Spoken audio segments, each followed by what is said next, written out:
Graça, paz e misericórdia da parte de nosso Senhor Jesus Cristo. Bem-vindo a você que nos acompanha aqui neste canal para mais uma escola bíblica dominical, para mais uma lição neste quarto trimestre do ano de 2020, onde estamos estudando o livro de Jó, a fragilidade humana e a sabedoria divina. Quero dizer a você para que registre aí, inscreva-se no canal, registre aí o seu gostei, para que a plataforma do YouTube entenda que o material, o vídeo é de bom conteúdo e eles interpretam esta reação do público, e torna o vídeo mais visível. Então inscreva-se no canal, nos ajude para que possamos alcançar o maior número de pessoas para o reino de Deus. Meus amigos, irmãos em Cristo Jesus, professor de escola dominical, alunos, estamos aqui para comentar a lição de número 3 deste quarto trimestre. Como já foi dito na abertura deste trimestre, que esta revista, a qual estamos estudando, ela era para ser ministrada no terceiro trimestre, mas por conta da pandemia, ela está sendo agora aproveitada no quarto trimestre. E o assunto de hoje, desta lição número 3, é Jó e a realidade, o livro de Jó e a realidade de Satanás. O que vamos aprender nesta lição vai trazer uns assuntos um tanto forte, e peço a você que preste atenção naquilo que será ministrado e acompanhe a lição, a explanação até o final para uma boa e completa compreensão.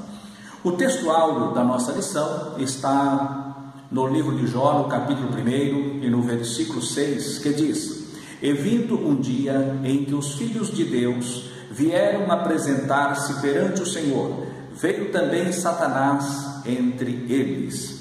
A verdade prática é segundo as Escrituras. Satanás é um ser real, portador de personalidade, e só o venceremos com as armas espirituais. Satanás não se vence com armas humanas, mas somente com armas espirituais. É isso que nós vamos estar discorrendo, comentando nesta lição. Uma das coisas que nós estamos vivendo nesta última era da igreja são dois extremos. Esses dois extremos, eles são perigosos, porque são como armadilhas para a nossa caminhada espiritual. A primeira armadilha é aquela que nega a existência de Satanás, como alguns segmentos religiosos. Eles negam a existência de Satanás. Por outro lado, a outra vertente supervaloriza sua ação. Nós não podemos negar a existência desse ser maligno, assim como não podemos supervalorizar as suas ações, as suas obras, aquilo que ele é capaz de fazer. Nós temos que ter o chamado equilíbrio espiritual para compreendermos, para lidarmos, para tratarmos com ações que envolvem este ser nefasto, cuja raiz de Satanás quer dizer adversário.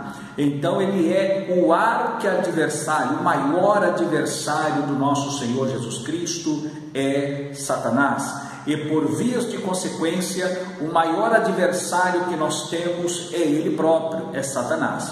Não podemos brincar com esta realidade. Há dois pontos que fica bem colocado aqui. Primeiro, é não negar a sua existência.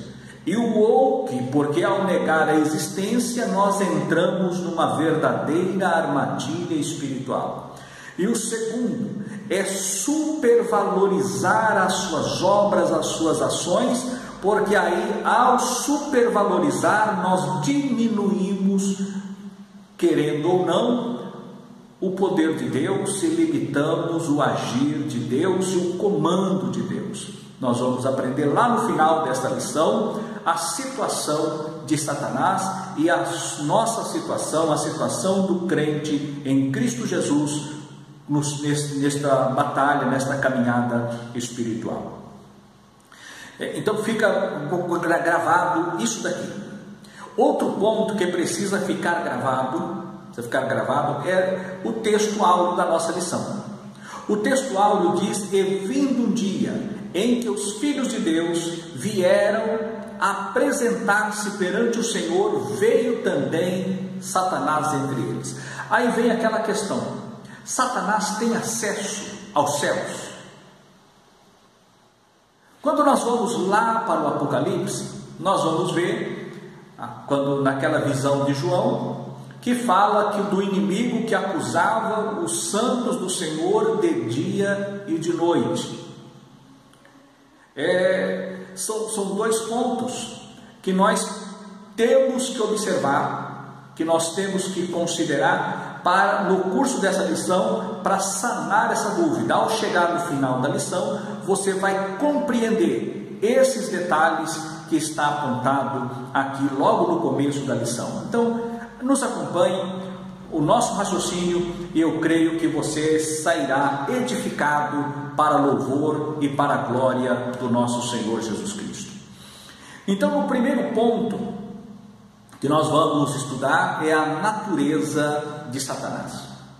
Ao falar da natureza de Satanás, até porque o espaço não é pertinente, não comporta darmos aqui esta explicação, mas assaz interessante este pequeno comentário que é trazido na nossa revista da Escola Bíblica Dominical.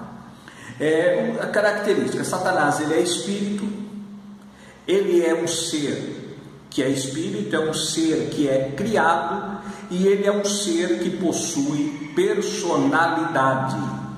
Logo, ele não é eternamente subsistente, como é o nosso Senhor, nosso Deus, o nosso Senhor Jesus Cristo. Não é. Satanás, ele é um espírito, ele é um ser criado, e ele também possui a sua personalidade. Espírito, a situação dele é por ser espiritual. Não pode, ele tem alguns poderes que lhe fora dado pelo Senhor, e esse poder nós vamos encontrar na carta de Paulo aos Coríntios, dizendo que Satanás, ele é capaz de fazer descer fogo dos céus, e é capaz também de se transfigurar. É capaz de apresentar de uma forma materializada, como se fosse um anjo de luz, como se fosse um anjo de Deus. Logo, ele se apresenta também como pessoas. Ele copia a forma de pessoas e aparece para as pessoas. Esse aqui é um assunto bastante complexo, mas eu quero deixar aquela passagem que nós encontramos lá em Samuel, quando Saul, ele vai consultar a pitonisa em Endor. O que era a pitonisa? Pitonisa vem da palavra piton. Piton, nós sabemos que é uma serpente, uma das maiores serpentes que existe sobre a terra, é uma das maiores que existe. E havia um lugar onde era apresentado um culto a esta serpente. Era apresentado um culto a esta serpente. E este culto, as pessoas que cultuavam, elas recebiam as revelações que o próprio Satanás lhes enviava, e passava essas informações, esse tipo de visão, de profecia e de predições futuras. Quando Saul ele chega ali diante desta pitonisa e fala que ele pede para que chama Samuel, e ela disse que vê espíritos e vê pessoas subindo, e ela dá as características de Samuel. Uma das coisas, primeiro, não foi Saul quem viu. Segundo lugar, se de fato apareceu alguém, não foi Samuel, foi o próprio Satanás. Ele transfigurou-se na pessoa de Samuel. E não somente isso, além de assumir forma, essa aparência de anjo de luz, ele não vai poder aparecer como homem carnal? Claro que pode aparecer como homem carnal, e também imitar a sua voz e seus trejeitos. Satanás é capaz, porque ele é o enganador por excelência. Lá naquele quadro, naquela situação de Saul, o que nós vemos ali foi uma sessão espírita onde houve a manifestação desse ser espiritual chamado Satanás. Ele foi um ser que foi criado por Deus. Deus não o criou como Satanás. Deus o criou como nós vamos encontrar tanto lá em Isaías, no capítulo 14, quanto também em Ezequiel, no capítulo 28, onde nós encontramos nesses únicos dois lugares a criação de Satanás, o surgimento deste ser tão nefasto, esse ser tão terrível contra a raça, contra o ser humano. E ali nós vamos ver que ele foi criado como um querubim ungido. Ele era perfeito em tudo. Ele diz a Bíblia, até que se achou iniquidade em ti. Logo, o pecado surgiu em Satanás.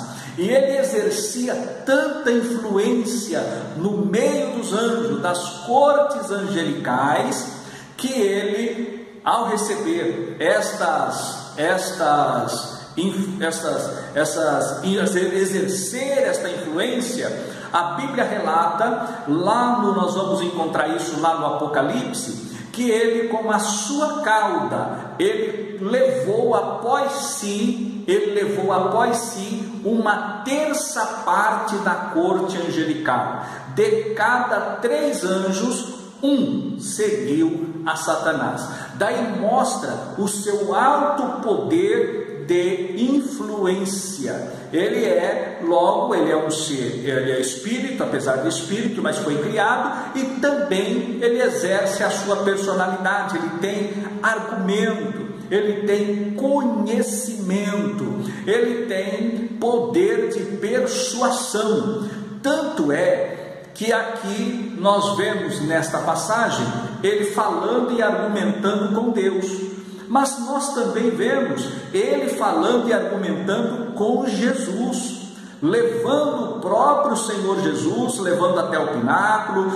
Ele fez aquela tentação no deserto, levou ao pináculo, ele mostrou os montes, mostrou o poder da terra, ele fez de tudo ali para tentar o Senhor Jesus. Falou assim: olha, esses reinos, todo ele eu te darei, se prostrado me adorares. O Senhor diz: afastai, Satanás, porque está escrito, ao Senhor teu Deus adorarás e somente a ele darás culto. O Senhor Jesus repreendeu ele pelo poder da palavra. Satanás não resiste o poder da palavra. Satanás não resiste o poder do nome de Jesus. Satanás não resiste o poder do sangue de Jesus. Vamos adiante. Então fica bem claro, esclarecido, compreensível que ele tem, apesar de espírito, ele é um ser criado e também tem a sua personalidade. Há outros fatos que nós encontramos a respeito de Satanás, mas o espaço aqui não permite, né? Vamos adiante. Qual é as obras de Satanás? As obras do diabo. Quais são as suas obras? Muitas vezes nós falamos para fazer a obra de Deus. Alguém diz assim: não, eu vou viver da obra, eu vou fazer a obra, estou fazendo a obra. E eu lhes pergunto: o que é a obra de Deus? Onde nós vamos encontrar uma resposta a esta pergunta: o que é a obra de Deus? Ou quais são as obras de Deus? Neste apontamento, nesse contexto que eu estou dizendo aqui, que na igreja, vou fazer a obra, estou fazendo a obra, estou envolvido na obra. O que é então a obra de Deus? A obra de Deus é você. Eu sou a obra de Deus. Cada um de pessoa individualmente que compõe a igreja de Cristo faz parte da obra de Deus. Nós, a igreja, somos a obra de Deus. Pastor, mas como é isso? Vamos, a Bíblia explica a Bíblia. Bíblia interpreta a Bíblia. Bíblia dá o respaldo para a própria Bíblia. Lá, o Senhor Jesus, ele fala da parábola do semeador. Lá no capítulo 13, aquele conjunto de parábolas sobre o reino, o Senhor ele apresenta a parábola do semeador. O semeador saiu a semear, e fala ali da mesma semente que caiu em 4 terrenos diferentes. Esses 4 terrenos apontam para o coração do homem. 4 terrenos diferentes: à beira do caminho, entre os pedregais, o arenoso. Então nós encontramos aqueles terrenos ruins, os espinhos, à beira do caminho, os pedregais, terrenos ruins. Mas encontramos também que a boa semente, ela caiu também, além de cair nos pedregais, de cair na beira do caminho, de cair entre os espinhos, ela também caiu em terra boa. E essa terra boa, ela germinou e produziu. Aí vem outra diferença: uma produziu 30, outra produziu 60 e outra produziu 100. Ou seja, todos os chamados não serão pastores, todos os chamados não serão pregadores, todos os chamados não serão ensinadores, todos os chamados não serão missionários, todos os chamados não serão assim, com cargos eclesiásticos. Não. Uns caminham a 30, outros caminham a 60, outros caminham a 100, segundo aquilo que foi gerado. Aí nós vamos encontrar isso onde? Na parábola dos talentos. Cada um recebe de Deus um talento, segundo a sua capacidade. E segundo a sua capacidade, ele exerce o ministério que o Senhor lhe confiou aqui na terra. Louvado, engrandecido é o nome do Senhor. Então, nós somos a obra de Deus. E agora, onde entra a obra de Satanás? A obra de Satanás quando diz lá, e dormindo quando faz a outra parábola, lá no capítulo 13 também, nós encontramos a parábola do trigo e do joio. Trigo e joio. O que é isso? O semeador, ele semeou, ou melhor, na sua lavoura, na sua terra, ele semeou a boa semente. Mas, dormindo os homens, o que aconteceu? Veio o inimigo e semeou no meio do trigo também o joio. Ele semeou o trigo, mas quando nasceu também o joio. E quando nasceu o joio, ele falou: mas como aí não semeaste somente a boa semente na terra? E por que apareceu o joio? Aí ele diz: um inimigo é quem fez isso. E quem é este inimigo? Satanás. Este inimigo foi quem fez isso, foi quem lançou a má semente, quem lançou o joio no meio da roça onde estava semeado o trigo. Em outras palavras, o que é o joio? O joio é a obra do diabo, a obra de Satanás. E quem são o joio? São pessoas que às vezes veio para a igreja, ouviu a palavra, e da mesma sorte dos espinheiros, da terra seca, da terra no meio dos espinhos, à beira do caminho, nos pedregais, não produziu. Equipara-se ao joio. O joio é aquele que, apesar de conhecer, de ter contato com a palavra, está desviado da palavra, fora da palavra. Isto é o joio. E o que é o joio? A obra do diabo. Às vezes é uma palavra muito séria, porque nós vamos encontrar na primeira epístola de João, no capítulo 3 e no versículo 8, a parte final, que diz assim: para isto se manifestou o Filho de Deus, para desfazer as obras do diabo. Outra tradução diz: para destruir as obras do diabo. Lá em João 10:10 também diz algo que se assemelha a isso daqui. Quando diz ali, lá em João 10:10, né, que o ladrão, ele veio senão para roubar, matar e destruir, mas o Filho veio para dar vida e vida com abundância. Eis aí a diferença. Lá em 1 João aparece que o Senhor se manifestou para desfazer, para destruir, para revogar as obras do diabo. Aqui em João 10:10 fala que o inimigo veio fazer essas obras, mas o Senhor veio para dar vida e vida com abundância. Então as obras do diabo, foi aniquilada pelo Senhor Jesus Cristo. Assim nós vamos entender o que é a obra do diabo. Você vai compreender aqui como que o adversário ele trabalha, como que ele age para poder trazer e impor sofrimento na vida das pessoas. Desta forma, nós podemos entender que as obras do diabo, elas se manifestam na vida das pessoas. É possível que há pessoas no contexto religioso, na igreja visível, que as pessoas que ali estão são obras do diabo. Deixou de ser obra de Cristo para ser obra do diabo. Como assim, pastor? Simples. Na parábola das 10 virgens, nós vemos ali que haviam 10 virgens, todas finamente vestidas, como virgens, com lâmpadas, como virgens. Porém, somente 5 delas possuíam reserva de azeite em suas lâmpadas. Quando o noivo abriu a porta, só estavam 5 preparadas, porque as outras, chamadas nécias, chamadas loucas, não levaram azeite consigo e saíram para buscar, para comprar o azeite. E quando elas voltaram, a porta já havia se cerrado.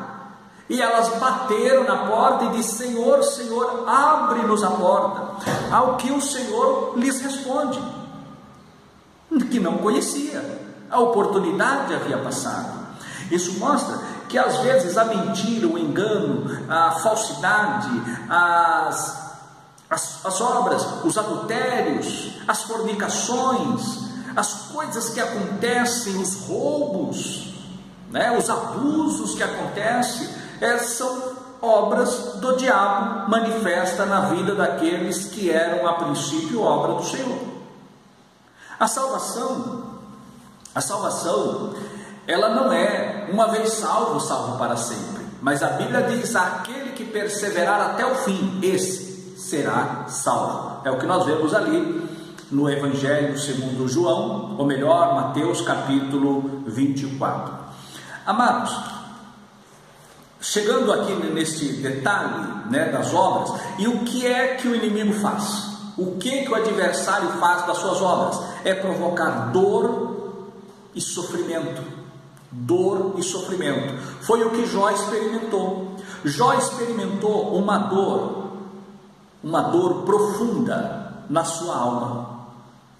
Quando ele perdeu os seus bens, ele ficou despojado de subsídio econômico, situação abastada que ele possuía, ele perdeu. A miséria, em outras palavras, por assim dizer, bateu a sua porta quando ele perdeu tudo. E também, quando tudo parecia que já estava no fim, chegou mais um mensageiro dizendo para ele que ele perdeu também os filhos. A dor que Jó sentiu nesse momento, a perda dos bens materiais, a perda dos filhos, provocou uma dor de alma profunda em Jó. Um sentimento profundo em Jó, na sua alma. O primeiro golpe que Satanás deu foi na sua alma. Depois desse sofrimento de alma, veio o segundo golpe de Satanás na sua pele, quando ele diz lá, pele por pele, tudo que o homem der, almeja, né, tudo que ele quer, ele dará pela sua vida, pela sua saúde. O que aconteceu? O Senhor, né, permitiu que Satanás tocasse na carne de Jó. Jó foi ferido de uma chaga maligna, ele passou a sentir a dor física, o sofrimento físico. Já estava com a dor na alma, agora a dor física. Jó sofreu profundamente. E no meio dessas duas grandes dores, evidenciou uma terceira dor. Esta foi forte demais para Jó, a dor espiritual. Quando ele começou a pensar que ele havia perdido a sua caminhada, que a sua conduta perante Deus, após os ataques dos seus amigos, entre aspas, né, dos seus falsos amigos, dos seus interlocutores, após isso ele pensou consigo, não valeu a pena ter servido a Deus. Jó, ele chegou num dado momento que ele pensou que não valeu a pena. Às vezes, quando nós passamos por alguma luta, alguma prova, nós achamos, será que valeu a pena? Mas servir a Deus é o melhor que podemos fazer nesta vida. Não posso, em hipótese alguma, querer fazer alguma alusão a Jó, mas dá para ter uma ideia. Este que vos fala, chegou o momento da minha vida que nós passamos uma prova muito alta, onde no espaço de 4 anos perdemos 2 filhos, um com 18 e o outro com 12 anos de idade. São coisas difíceis de se palpar, de se tolerar, de se entender. Mas no meio dessa adversidade, quantas pessoas que nós esperávamos que trouxessem a nós uma palavra de amigo, uma palavra de conforto, uma palavra de consolo, e as pessoas estendiam o dedo e apontavam para nós, como se eu e a minha esposa estivéssemos pagando por alguma coisa. Na hora que mais precisávamos de um ombro amigo, nós não tivemos daqueles que estavam à nossa volta. Mas Deus nunca desamparou. Deus mandava sempre alguém ao nosso encontro para trazer uma palavra. Aqui dá para entender, porque Jó, num dado momento, ele pensa, mas será que eu estou só? Será que Deus se esqueceu de mim? Será que eu errei o alvo? Mas não. E depois no final ele diz, antes eu te conhecia de ouvir falar, mas agora te veem os meus olhos, agora eu vejo, meu Deus. E nós vamos ver isso no curso desse trimestre, quando tratar diretamente este assunto. Mas aqui, as obras de Satanás, que ele impõe a dor, o sofrimento, acusar e tentar, é o que ele mais faz. Mas nós encontramos também nesta lição, apesar destas obras da imposição, e Satanás faz isso usando pessoas. Satanás usa pessoas, usa crentes. Alguém pode dizer, mas vem lá, como nós falamos lá no princípio, mas imagina que Deus vai usar crente, pessoa que tem o Espírito Santo de Deus, o inimigo não usa.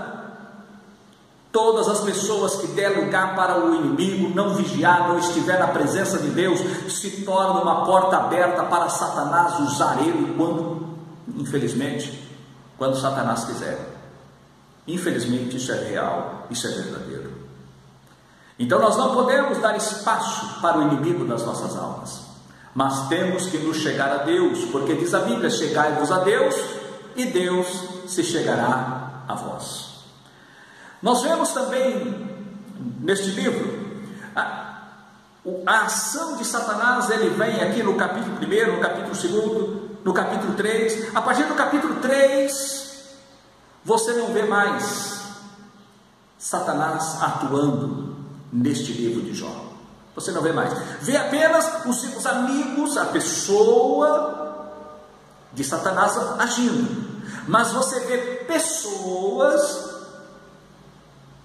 instigadas, usadas por ele para atacar a Jó. Mas no meio disto, Deus levanta alguém para defender a Jó. Aleluia. Você vê Deus trabalhando em favor do patriarca, nas respostas sábias que ele deu, nas sábias respostas de Jó, você vai ver Deus agindo em seu favor. Aqui nós encontramos, na parte final da nossa revista, vai lá o ocaso de Satanás. O ocaso, segundo o Aurélio, quer dizer, o fim, a queda, a ruína de Satanás. E aqui, no final, no desfecho do livro, nós vamos ver este ponto, como falamos lá no princípio, E vindo um dia, os filhos de Deus vieram à presença de Deus. Mas agora nós vamos chegar aqui no final, nós já não encontramos mais referência para Satanás. Não encontramos mais. Mas o que nós encontramos, uma vez que ele já não é mais mencionado a partir do versículo 3. Então nós temos aqui o início dramático de Jó e um final apoteótico, onde a vitória não foi uma simples vitória, foi um triunfo. Vitória é uma coisa, o triunfo é uma vitória com glória. E nós encontramos que Jó, ele triunfou, ele não apenas venceu, ele triunfou. Foi uma vitória com glória neste embate com Satanás. E este ponto, nesse final aqui apoteótico que Deus fez aqui a Jó, isso lá no princípio foi uma amostragem. Deus, neste livro de Jó, ele apontou o que viria, o que poderia acontecer no final com Satanás. Por quê? Nós vemos aqui 2 pontos. Eu gostaria de chamar a sua atenção para o que vou falar a partir de agora. Um assunto sensível e delicado. Nós encontramos no livro de Jó, no capítulo 1 e 6, que Satanás apareceu perante Deus. Nós encontramos no capítulo 2 e no versículo 1 que Satanás apareceu perante Deus. Nós vemos lá no Apocalipse, como já citamos anteriormente, que o inimigo acusava os servos de Deus de dia e de noite. Isto não acontece mais. Não acontece mais. Quando o livro de Jó foi escrito, acontecia. Porque havia uma falha, havia um pecado que Satanás havia cometido lá na eternidade. Nós encontramos esse detalhe no livro, como já citado, de Isaías e também de Ezequiel. Lá no passado, Satanás fez um levante para colocar o seu trono acima do Deus Altíssimo, mas Deus o abateu. Então ele foi vencido no céu. Jesus disse: eu vi a Satanás ser lançado, caindo à terra, descendo à terra como um raio. Na terra, o que aconteceu? Satanás interferiu na obra-prima de Deus, que foi o ser humano, e o ser humano pecou. Ele levou, ele induziu, ele enganou e levou o homem a pecar. E agora Deus, ele fala, ele vem com o verbo encarnado, o Senhor Jesus. Ele assume a forma de homem, e na carne humana o Senhor venceu aqui na terra a Satanás. Porque eu quero deixar um detalhe para você entender o que eu vou dizer, que existe forma e fórmula. A fórmula é o componente, a forma é o objeto, que vai onde a fórmula é depositada e ela toma a forma da forma. Então a fórmula que é preparada, ela toma a forma da forma. Assim nós podemos ver que o Senhor Jesus, ele tomou a forma humana no ventre de Maria. Foi gerado ali por obra e graça do Espírito Santo. A fórmula foi outra. Foi uma ação direta do Espírito Santo. Mas a forma foi o ventre de Maria. E ele foi gerado um ser humano. E aí Deus diz: tu és meu filho, eu hoje te gerei. Daí a expressão, o ser chamado Filho de Deus. Porque o verbo, a sabedoria que estava desde o princípio com o Pai, Pai, Deus Filho e Deus Espírito Santo. Agora, por que Deus Filho? Porque ele assumiu a forma de filho. E o Espírito Santo agiu para que ele fosse gerado diretamente no ventre de Maria, sem interferência humana, sem intervenção humana. E ele cresce, nasce como um ser humano qualquer, como todos nascem, cresceu pela fase de bebê, a fase de criança, engatinhou, andou, correu, caiu, se levantou, firmou, foi adolescente, jovem e chegou à idade de homem adulto, homem formado. Assim nós encontramos, nós vemos essa pessoa bendita de Jesus Cristo, e na sua carne ele venceu a Satanás lá na cruz do Calvário. Ele venceu Satanás. Aí nós vemos que o Senhor, ele desceu à parte mais baixa da terra. A Bíblia diz que ele desceu lá nas partes mais baixas, como está escrito lá no Salmo e também em Efésios capítulo 4. Ele desceu e levou consigo cativo o cativeiro. As pessoas que morreram na esperança da salvação antes do resgate, porque todos estavam vinculados pelo pecado e condenados à morte. Mesmo aqueles que morreram na esperança não estavam no lugar do sofrimento, mas no lugar de repouso, mas enclausurado por Satanás. O Senhor Jesus desceu lá no inferno. Não dá para explicar aqui, mas para que entendamos, desceu lá no inferno. E lá o Senhor pegou a chave da morte, pegou a chave do inferno, e neste momento o Senhor feriu a cabeça da serpente, como está escrito lá no Gênesis capítulo 3, que da semente da mulher nasceria um que feriria a cabeça da serpente. Jesus feriu a cabeça da serpente. Satanás vencido nos céus, vencido na terra e vencido também no inferno. Agora o Senhor sobe aos céus. Lá em Hebreus nós vamos encontrar uma passagem no capítulo 10 de Hebreus que vai mostrar lá no capítulo 10 algo muito forte, ou melhor, no capítulo 9 de Hebreus, eu gostaria de ler versículo 23.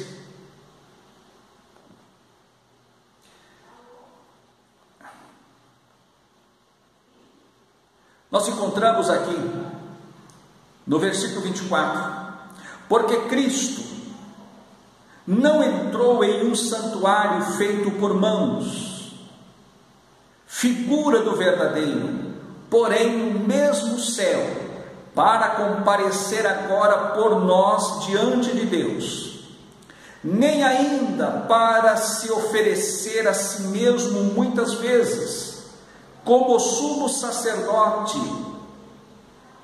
cada ano entra no Santo dos Santos com sangue alheio. Ora, neste caso seria necessário que ele tivesse sofrido muitas vezes, desde a fundação do mundo.